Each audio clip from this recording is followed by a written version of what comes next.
정열이 모반 사건하고 정철의 건저희 사건이다라고 하는 사건이 있는데요. 바로 서인계통이었다가 서인이었다가 동인으로 옮겼던 정열입이다라고 하는 인물이 지방에 내려가서 대동계다라고 하는 걸 형성을 했는데 그게 어떻게 보면 영모죄로 처벌을 받아요. 그때 이제 서인 그 계통의 정철이다라고 하는 인물이 동인들을 막 적극적으로 탄압을 했어요. 그러다 보니까 이제 정철이다라고 하는 인물이 어떻게 보면 동인 사람들한테 좀 찍혔겠죠. 그죠?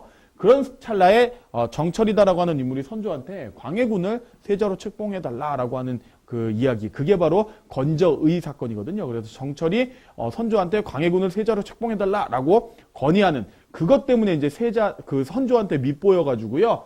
유배를 가게 되는데 그때 이제 서인을 어떻게 처벌할 것이냐를 놓고 동인이 강경파가 북인입니다. 그리고 다소중 온건파가 남인으로 이렇게 구분이 됐다라고 하는 거고요. 자, 그때 이제 처음에는 북인이 집권을 하면서 광해군의 중립외교를 적극적으로 지원해 줍니다. 그래서 광해군 때 북인이 정권을 장악했고요. 그러다가 이제 어떻게 보면 광해군의 그 선생님이 이야기했던 지난 시간에 이야기했던 폐륜 있잖아요. 임목대비를 폐위시킨다든지 아니면 영창대군을 살해한다든지 뭐 이런 식의 문제 때문에 인조를 중심으로 한 이 서인계통이 어떻게 보면 인조 반정을 일으키게 되는 것이죠. 자, 그리고 북인계층은 그 이후에 전혀 등장하지 않습니다. 북인계층은 등장하지 않아요. 그래서 서인이 인조를 왕으로 등극시키고 인조 반정을 통해서 정권을 잡게 된 이 서인 계층들이 전국을 주도하면서 남인이 일정 부분 동참하는 형태, 이런 형태로 이제 붕당이 쭉 이어지게 되는 거죠. 자, 그러다가 이제 효종 때는 이 서인 계층들이 북벌운동을 중심적으로 진행을 했고, 효종 때까지는 크게 문제가 안 됐는데 이제 현종 때 예손논쟁이다라고 하는 사건이 이제 벌어집니다. 이게 뭐냐면요, 나라의 예법과 관련된 문제, 논쟁이 일어난 건데, 원래 인조한테는 두 아들이 있어요. 그 중에 첫째 아들이 소현세자고요. 둘째 아들이 이제 복림대군입니다. 근데 소현세자가 세자 신분으로서 죽게 되거든요, 갑자기. 그리고 어떻게 보면 둘째 아들이었던 복림대군이 효종으로서 등극을 한 거예요. 자, 그러다 보니까 이 현종 때 돼가지고 효종이 죽고 나서 이 효종이 어떻게 보면 차남인데, 그죠? 차남이기 때문에 죽은 다음에 1년상을 치르는 게 일반 사대부 가문의 예예요. 예법이에요. 근데 왕이 됐기 때문에 이 사람은 적통을 이어받았다. 왕위를 이어받았기 때문에 즉 왕이 된 것 자체가 곧 장남과 똑같은 대우를 해야 된다. 라고 또 이제 사람들이 이야기를 하는 것이죠. 그래서 과연 일반 사대부 가문과 똑같이 효종의 상을 1년을 할지, 아니면 왕이 됐기 때문에 왕이 된 왕족의 가문은 좀 다르게 해서 적통을 이어받은 걸로 인정해서 3년상을 치를지를 가지고 당시 상복 그 기간을 얼마나 입느냐를 가지고 논쟁이 벌어진 겁니다. 그래서 일반 사대부 가문과 똑같이 1년상만 치르면 된다라고 했던 게 바로 서인이고요. 아니다, 왕이 된 건 결국 적통을 이어받았기 때문에 장자가 된 것과 똑같다라고 해서 3년상을 치러야 된다라고 했던 게 바로 남인이에요. 바로 그때 이제 처음에는 1차 예송, 기해 예송이다라고 하는데요. 기해 예송에서는 서인이 승리를 합니다. 1년상을 치른 거죠. 자, 그리고 이제 효종 비가 죽었을 때 당시 왕실 최고어른 자의대비가 얼마만큼 상복을 입어야 되느냐를 가지고 당시 왕족은 좀 다르다 해서 남인계층이 1년을 주장했고요. 서인이 9개월을 주장했습니다. 이 2차 예송에서는 2차 바로 갑인예송이다라고 하는데 이때는 바로 남인계층이 승리하게 되는 거예요. 그래서 남인계층이 전국을 장악하고 주도적으로 이제 숙종으로 넘어오게 됐다라고 하는 겁니다.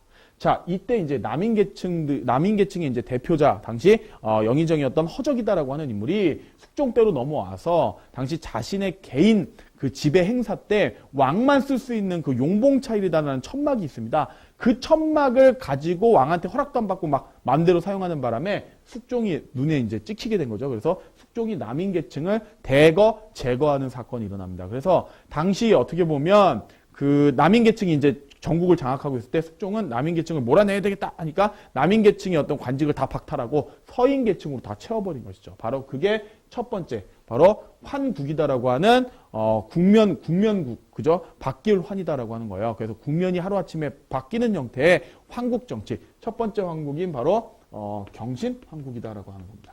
이때 경신환국을 통해서 서인이 다시금 정권을 잡게 되는 거예요. 그래서 허적의 용봉차일 사건에 의해서 남인이 밉보여서 숙종한테 밉보여서 어떻게 보면 서인이 전국을 잡게 되는 경신환국이 일어났다라고 하는 거고요. 자, 그리고 나서 이제 당시 어떻게 보면 그 중종이 숙종의 중종이 인현왕후예요. 인현왕후고 당시 그 남인 계층에서 이제 숙종 옆으로 이렇게 딱 보내가지고 숙종의 신임을 받도록 한 여성이 누구냐면 바로 희빈 장씨, 바로 장희빈입니다. 나중에 이제 장희빈과 숙종 사이에서 이제 아들이 나오죠. 그가 바로 경종인데 바로 그 장희빈의 아들을 세자로 책봉하는 문제를 가지고 또 다시 한번 서인과 남인이 대립하게 되는 겁니다. 그때 남인이 승리하게 되면서 기사환국이 일어나게 되는 것이죠. 그러면서 서인 계층이 다시금 물러나게 되고 그 다음에 인현왕후가 그 다음에 다시금 폐위되게 되는 그런 형태가 일어나게 되는 것이 바로 이 기사환국이다라고 보시면 되겠고요. 자, 그리고 나서 다시 나중에 숙종이 이제 인현왕후를 다시 불러들이고 싶어요. 그래서 인현왕후의 복위 문제 때문에 일어난 사건. 그때 이제 인현왕후는 서인 계층과 서인 계층이 이제 인현왕후를 지지했기 때문에 그때 다시금 서인과 남인이 대립을 하게 되고 이때는 이제 인현왕후 복위 문제 때 숙종이 인현왕후를 복위시키면서 다시금 서인이 전국을 주도하게 되면서 갑술환국이 일어나게 됩니다. 그래서 숙종 때는요, 여러분 원래는 올바른 정치를 하자 이래서 평평하게 하자 이래서 탕평 정치가 시작되긴 하지만요.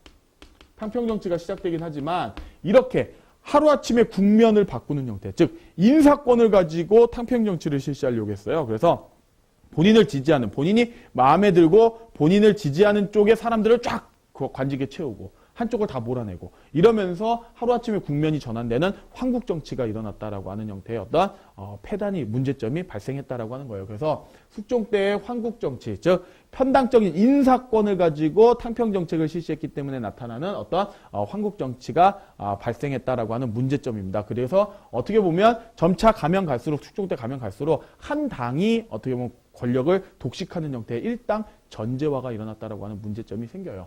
자, 그리고 이제 영조로 넘어갈 때요. 여러분 그 숙종 때 경신환국을 기점으로 해가지고요. 숙종 때 경신환국을 기점으로 해서 남인에 대한 처벌 수위를 놓고 강경하게 처벌하자라고 했던 계층이 바로 노론이고요. 그죠? 그 다음에 다소 온건하게 처벌하자라고 했던 소극적이었던 계층이 바로 소론입니다. 이때 영조는 어떻게 보면 이 노론을 등에 업고 왕위에 올랐어요. 그래서 노론을 등에 업고 왕위에 올랐고 당시 노론을 중심으로 한 탕평파를 형성하면서 탕평파를 형성하면서 탕평 정책을 실시하려고 했다라고 해서 영조는 좀 완론 탕평이다라고 이야기를 합니다. 자, 그리고 노론이 다시금 사도세자의 문제였죠. 영조의 아들이었던 사도세자를 어떻게 죽여야 되느냐 아니면 어떻게 살려야 되느냐 이걸 놓고요. 다시금 벽파와 그죠?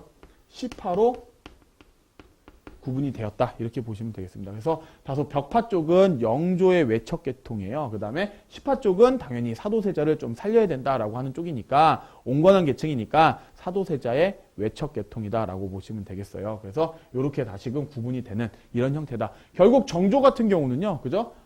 영조 때 이제 노론 벽파가 조금 주도권을 잡고 정조로 넘어왔는데 정조 같은 경우는 다시금 소외되었던 시파 계층이라든지 아니면 소론 계층이라든지 또는 남인 계층들까지도 다 포함해서 어떻게 보면 뭔가 일을 처리할 때, 그죠? 정치를 할 때 뭔가 공정성을 가지고 옳고 그름을 따져서 탕평책을 실시했다라고 해서 이제 준논탕평이다 이렇게 표현을 하고 있습니다. 그래서 영조와 정조 때까지 이어지는 어떤 탕평 정치 또는 붕당 정치의 변화 내용을 지금 이쪽에서 한론으로 지금 정리를 해드렸습니다.